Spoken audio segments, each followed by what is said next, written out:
Sana po. Ayan na, naglalakad. Tuloy yung palakpak nyo! Tuloy yung palakpak! Tuloy yung palakpak nyo! Maraming tubig! Ayan! Para tayo po itong pakuan. Ito na po. Atty, magandang gabi po. Atty, magandang gabi. Magandang gabi po sa inyong lahat. Kumusta po kayo? Sana dumami pa kayo. Oo. Ako po yung anak. Ano ba yan? Nagtaka si nanay. Hindi naman yung si Marcoleta. Ako po yung panganay na anak at chief of staff po ni Kong Dante Marcoleta. Hindi nyo ba nababakas? Ano ba yan? Ayan. Ganun ba? Ayan. O, kumusta naman po kayo dyan? Ako po napadaan lang. Dyan lang ako sa mall. Buti na lang napadaan ako dito. At ako kaisa ninyo, no, sa pagtatanghal ng katotohanan at paglalaban ng karapatan ng mga kababaihan. Alam nyo naman ang nangyari kay Attorney Zuleika Lopez. Hindi naman siya kriminal. Ha? Ha? BP Hintay, alam nyo ba, sasabihin ko lang, nung Friday night, 11:56 PM, tinawagan ako ni BP Sara. Medyo trembling si BP Sara, sabi niya, nakasama nyo ba si daddy mo? Kasi andito isang truck ng pulis. Hahakutin na nila si Attorney Lopez at dadalhin sa Women's Correctional. Sabi ko, anak ng tipaklong naman. Hindi naman convict yan, bakit nyo dadalhin doon? Ha? Ano nangyari? Kung nabasa nyo lang yung order niya nirelease ng House, hindi ko alam, baka kinder ba o prep yung nag-prepare ng order na yon. Hindi ko alam. Kahit siguro prep, hindi maiintindi yung order na ginawa niya. No, masyadong, hindi ko alam. Nakakabobo. Hindi ko alam bakit ang mga namumutawi ngayon sa Kongreso, mga convict. O ayun, andito pala si BP Sara, mayroong mensaheng ihatid sa atin. Hello po, Vice Sara, Vice BP, nandito po kami, kasama ko po si Congressman Marcoleta, yung anak. Si Atty. Paulo po nandito. Medyo may delay. Ayan.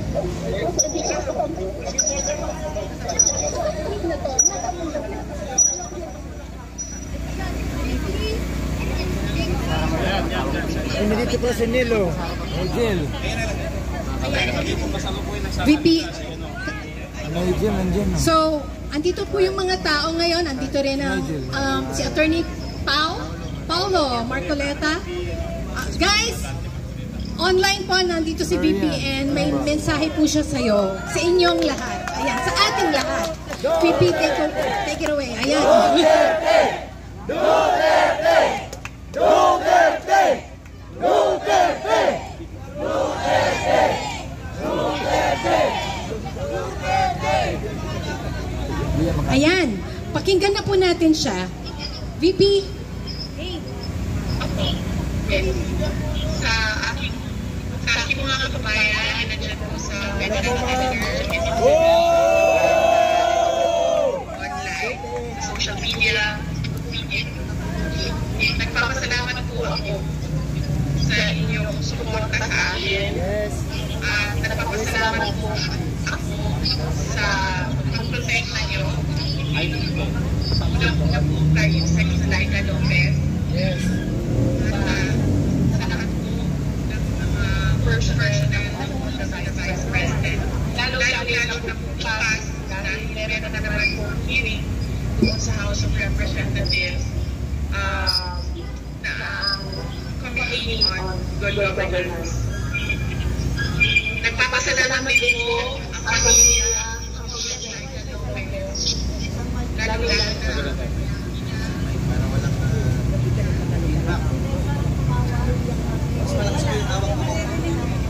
Ito muna.